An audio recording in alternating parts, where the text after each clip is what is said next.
Alhamdulillah, Alhamdulillah, all praises to Allah, all praises to Allah, Alhamdulillah. Bismillah, Assalamualaikum warahmatullahi wabarakatuh. Alhamdulillah, wa syukrulillah, wassalatu wassalamu ala rasulillah, Sayyidina wa maulana Muhammad ibni Abdillah, wa ala alihi wa ashabihi wa man walah.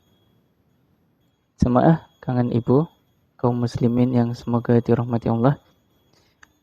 Pertama-tama, marilah kita senantiasa bersyukur atas limpahan nikmat dan karunia-Nya, sehingga kita masih dipertemukan dengan bulan yang mulia ini, bulan yang penuh keberkahan, bulan yang penuh dengan ampunan.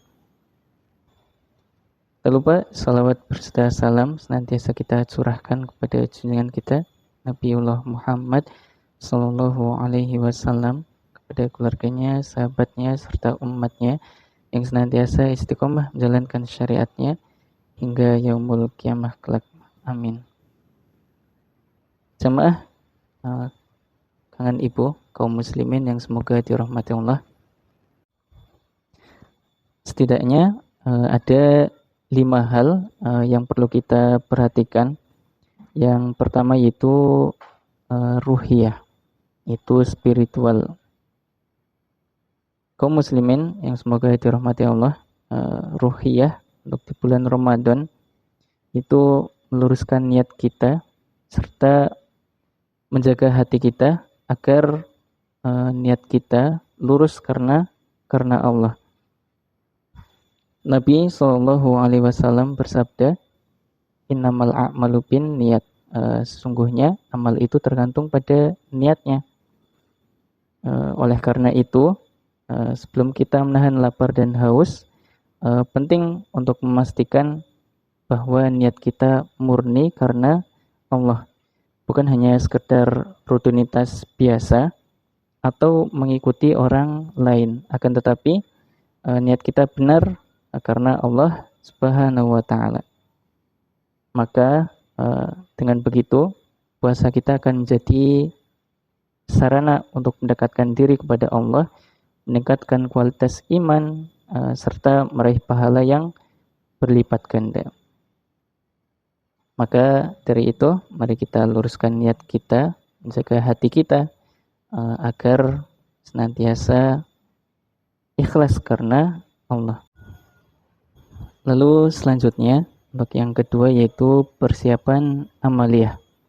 Kita sebagai seorang muslim harus menyusun rencana, target yang terstruktur di bulan Ramadan ini, agar setiap detik, setiap menit kita di bulan Ramadan lebih maksimal. Yaitu kita merencanakan atau mentarget-target amal kita.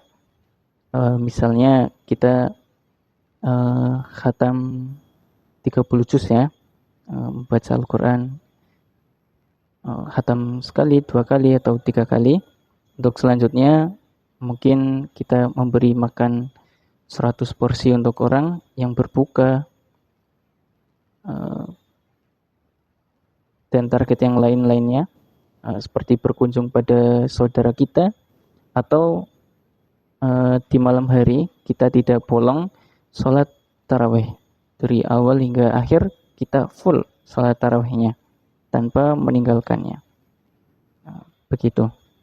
Banyak kita dapati tips-tips mungkin untuk khatam 1 kali di bulan Ramadan atau 2 kali di bulan Ramadan, subuh membaca sekian lembar, duhur, asar, sampai isya, begitu. Maka untuk sekarang kita mesti sangat bersyukur karena banyak kita dapati konten-konten yang menjadikan kita lebih baik untuk ke depannya. Untuk selanjutnya yaitu persiapan ilmiah, yaitu persiapan ilmu. Jadi hendaknya kita seorang muslim membekali diri dengan ilmu seputar dengan bulan Ramadan sebanyak mungkin. Hal ini sebagai wujud bahwa kita senang, bahwa kita gembira menyambut bulan Ramadan dan tidak ingin melewatinya begitu saja. Agar setiap detik yang kita lewati menjadi lebih bermakna serta berfaedah. Kita juga perlu memahami apa saja yang dianjurkan dan apa saja yang dilarang selama bulan puasa. Dengan ilmu yang mapan, kita akan semangat dan menikmati untuk menjalankan perintah Allah serta semangat untuk menjauhi larangannya.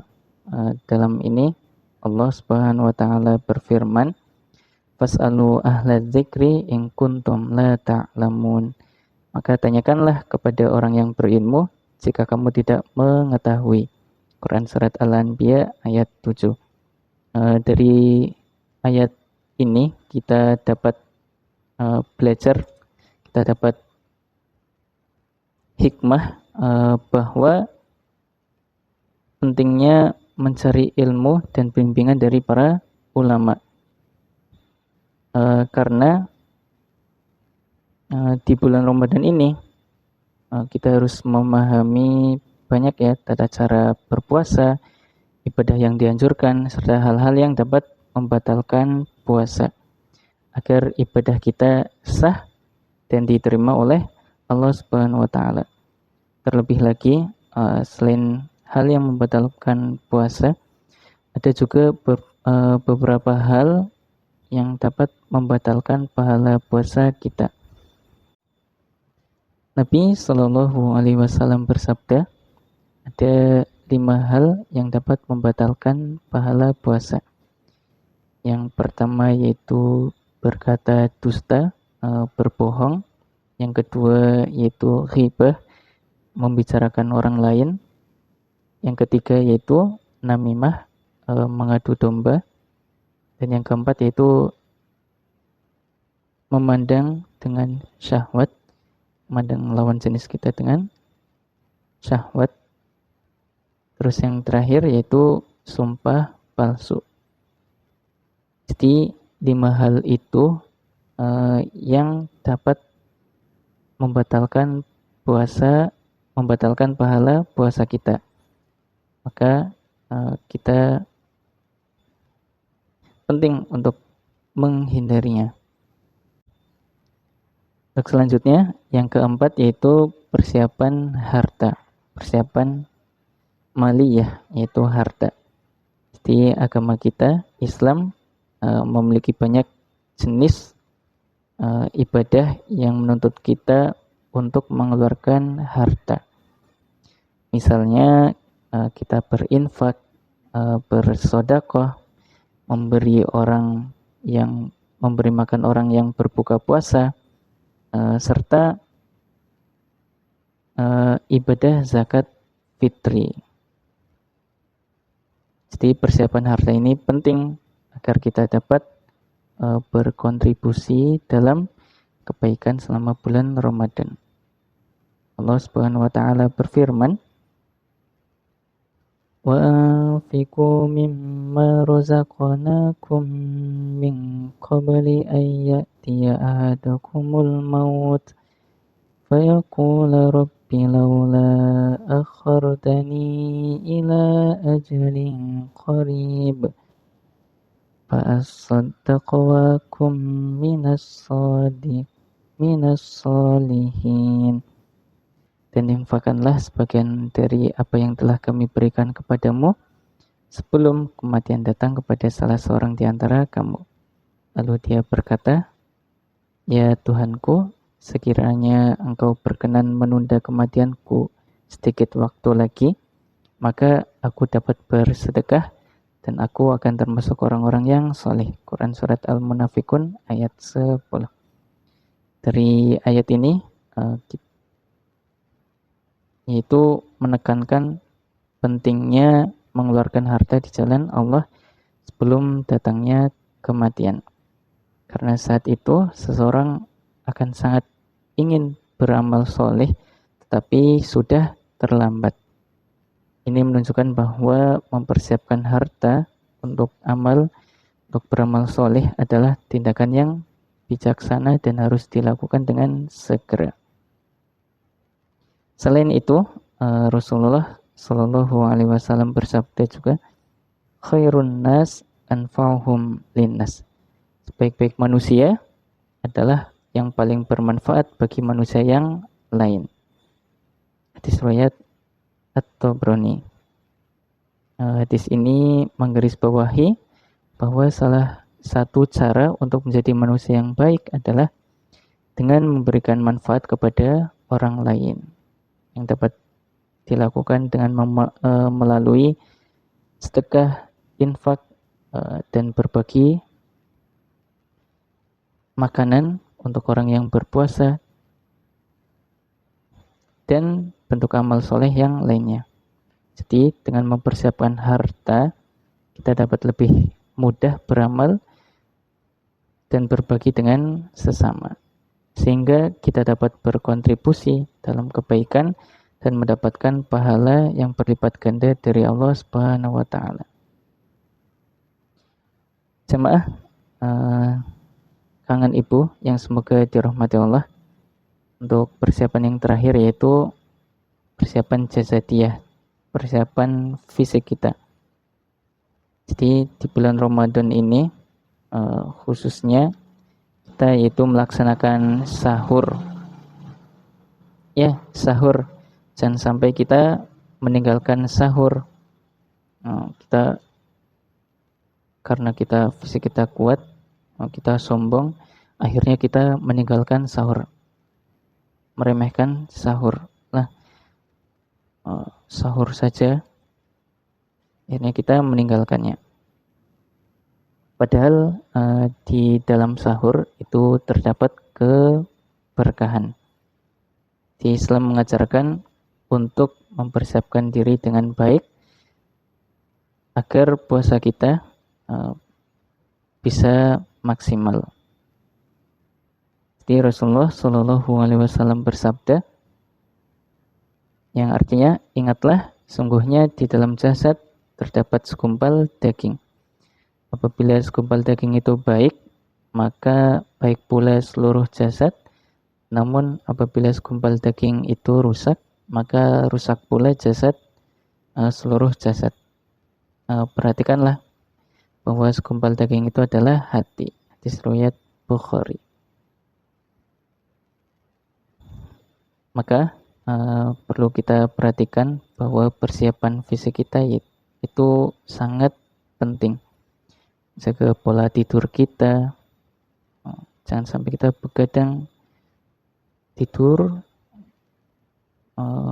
malam, itu sangat penting. Termasuk juga pola makan kita ya. Saat berbuka puasa kita makan secukupnya saja. Kita tidak perlu berlebihan ketika makan. Jadi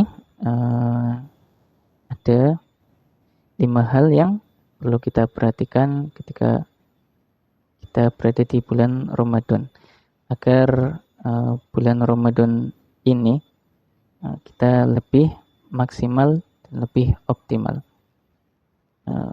Maka dari itu, mari kita siapkan diri kita. Kita siapkan dari niat kita, lurus karena Allah, sampai fisik kita, agar kita maksimal menjalankan puasa di bulan Ramadan ini. Jemaah kaum muslimin, kangen ibu yang semoga dirahmati Allah. Sebagai penutup, dengan kita mempersiapkan 5 hal tadi, yaitu mempersiapkan secara ruhiyah, amaliyah, ilmiah, maliyah, serta jasadiyah, kita dapat melaksanakan puasa di bulan suci ini dengan baik, dengan hati yang bersih dan jiwa yang siap untuk beribadah. Semoga Allah Subhanahu wa taala senantiasa membimbing kita dalam setiap langkah dan persiapan kita menjalani bulan suci ini. Amin ya rabbal alamin. Mungkin ini yang dapat kami sampaikan. Billahi taufiq wal hidayah. Wassalamualaikum warahmatullahi wabarakatuh.